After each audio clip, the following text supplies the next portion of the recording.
This is going to be an extremely important press conference because some intriguing facts would be put forth over here. बहुत महत्वपूर्ण हकीकत facts आज देश के सामने रखने का काम भारतीय जनता पार्टी करेगी।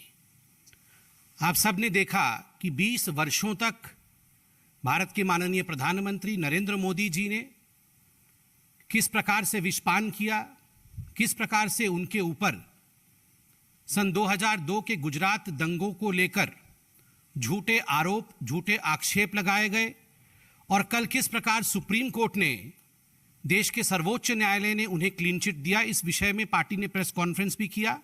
आदरणीय गृह मंत्री जी को भी हमने आज विस्तार में सुना है। बंधुगण, कोर्ट ने कुछ ऑब्जर्वेशंस कल दिए थे। सुप्रीम कोर्ट ने न केवल ऑब्जर्वेशन अपितु लिखित वर्डिक्ट भी दिया है।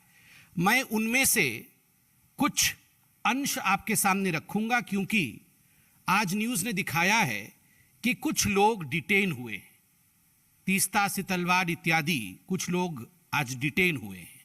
वो क्यों डिटेन हुए हैं, उनके पीछे किस प्रकार का एक षड्यंत्र का जीवन उनका रहा है, ये सारे कच्चे चिट्ठे के साथ आज भारतीय जनता पार्टी अपने केस को रखेगी। कल सर्वोच्च न्यायालय ने कहा, The proceedings have been pursued for the last 16 years to keep the pot boiling, obviously for ulterior design. 16 वर्षों से ये जो केस चल रहा था कहीं ना कहीं एक अल्टीरियर डिजाइन अर्थात षड्यंत्र के अंतर्गत चल रहा था और इस विषय को जीवित रखने के प्रयास से चल रहा था। कोर्ट ने आगे कहा, All those involved in such abuse of process need to be in the dock and proceeded with in accordance with law. Supreme court, सर्वोच्च न्यायालय ने स्पष्ट शब्दों में कहा है कि ऐसे तमाम लोग, जिन लोगों ने खिलवाड़ किया, जिन लोगों ने षड्यंत्र रचे, उनको भी कानून के मुताबिक न्यायालय के समक्ष आना होगा और कानून का सामना करना पड़ेगा। They have to be in the dock, अर्थात ऐसा नहीं है कि वो इतने वर्षों तक षड्यंत्र करते रहेंगे और बच के निकल जाएंगे।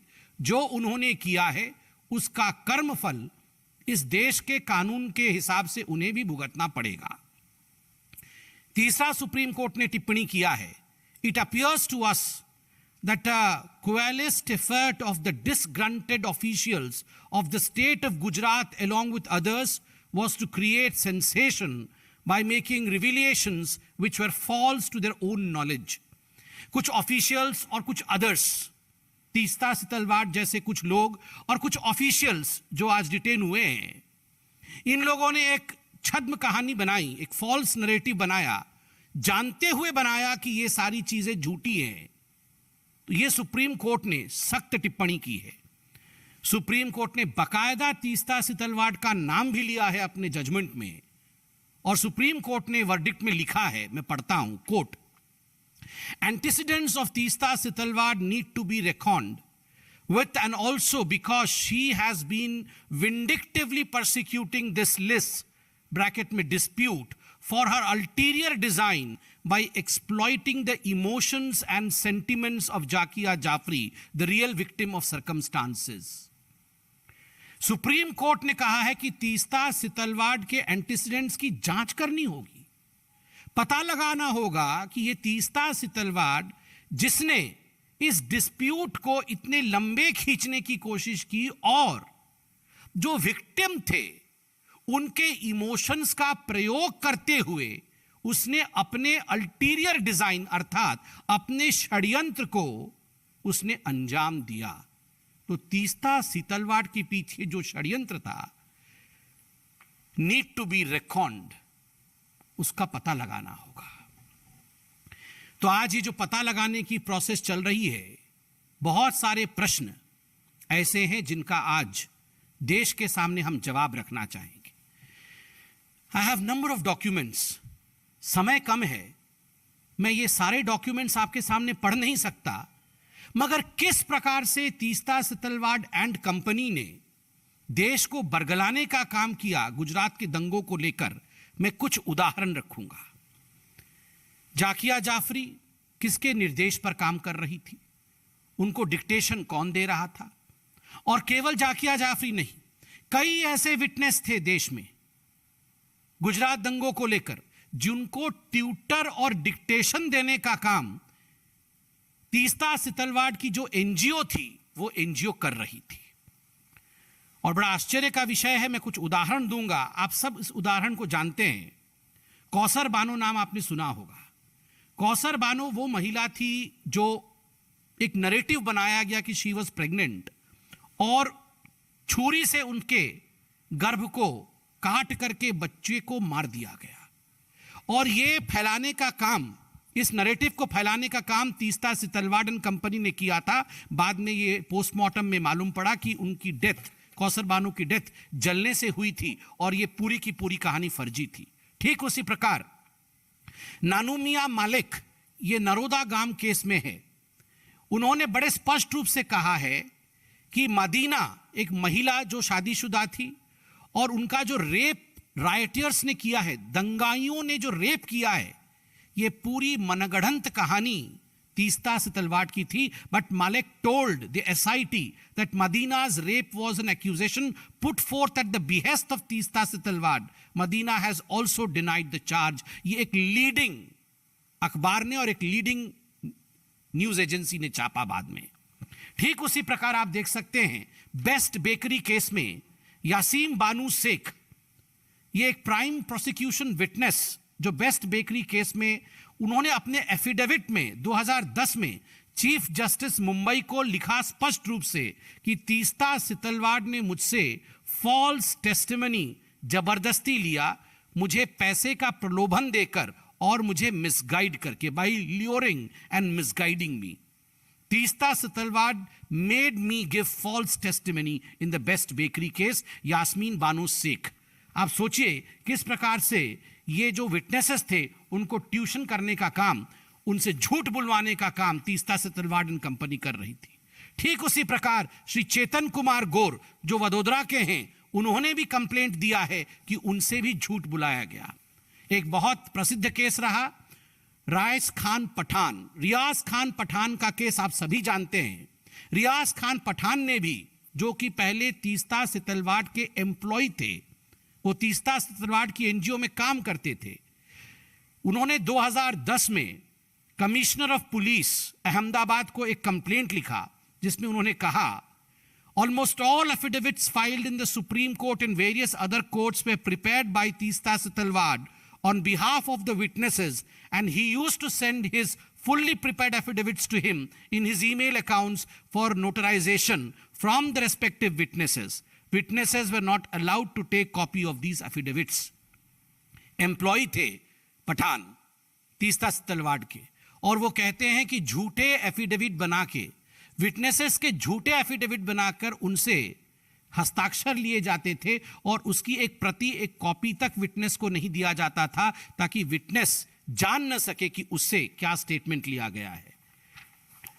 जाहिद खादरी केस, जाहिद खादरी जो कि मुस्लिम समाज में एक प्रतिष्ठित व्यक्ति थे और जिनके लड़के की हत्या हुई थी दंगों के दौरान, अनफॉर्चुनेट, उन्होंने खुद कंप्लेन करके कहा है कि किस प्रकार से Teesta Setalvad misguided poor Muslims in the name of religion and collecting money in the name of helping riot victims.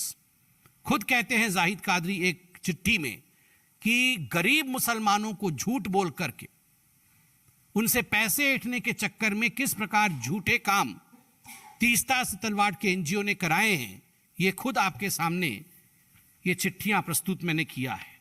अब केवल यही पक्ष नहीं था कि तीस्ता सितलवाड़ विटनेसेस को मिसगाइड कर रही थी, बिना विटनेसेस के जाने उनके एफिडेविट सबमिट कर रही थी और न्याय प्रणाली पर चोट कर रही थी। आपको जान के आश्चर्य होगा कि तीस्ता सितलवाड़ की जो दो एनजीओ, तीस्ता सितलवाड़ और उनके पति जावेद, इनके दो एनजीओ थे। इन दोनों एनजीओ ने, एक एनजीओ का नाम है Citizen for Justice and Peace और दूसरे एनजीओ का नाम है सबरंग ट्रस्ट। इन दोनों एनजीओ ने जिस प्रकार का गबन का काम किया है वो जान के आप सिहर उठेंगे। और अब जो भी मैं स्टेटमेंट पढ़ूंगा आप देख सकते हैं, criminal miscellaneous application number number भी है 2014 का। ये पूरा का पूरा हाईकोर्ट का केस में पढ़ने वाला हूं, in the High Court of Gujarat at Ahmedabad. ये हाईकोर्ट का केस में पढ़ूंगा, क्या टिप्पणी हाईकोर्ट ने की है। Money which was meant for the poor and the needy have been misappropriated by the applicants for their own materialistic pleasure, भौतिक आनंद के लिए and comfort.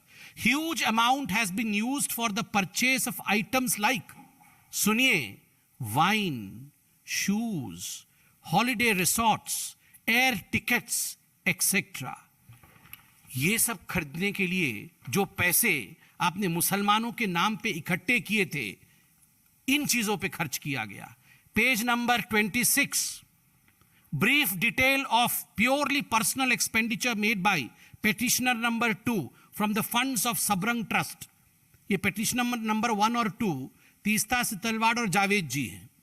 The data receive from the union bank of India shows that substantial amounts were spent by petitioner number 2 was towards shopping, entertainment, foreign goods purchase, domestic requirements and others, hair salon expenses, Mona Lucky stores, Reliance Fresh, beauty stores, cottage industries, Royal Fashion Corner, medicines, cakes, shoes from ये कौन सी company है, Vogel shoes Geneva, ये हम लोग भी नहीं जानते हैं।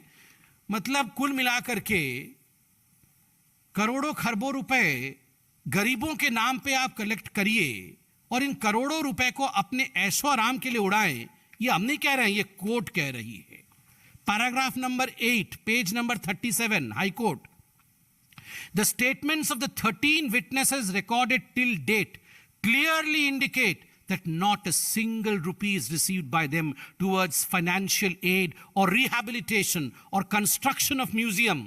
म्यूजियम बनाने के नाम पे गुलबर्ग सोसाइटी, जिसके विषय में आज ये चर्चा हो रहा है, उनके बासिंदों से हस्बैंड वाइफ तीस्ता सितलवाड़ और जावेद जी ने पैसे इकट्ठे किए और उन पैसों का क्या किया? क्या वहां म्यूजियम खोला? क्या गुलबर्ग सोसाइटी के लोगों को एक अठन्नी चवन्नी देकर उनकी मदद की? नहीं। The statements of the 13 witnesses recorded till date clearly indicate that not a single rupee is received by them towards financial aid or rehabilitation or construction of museum.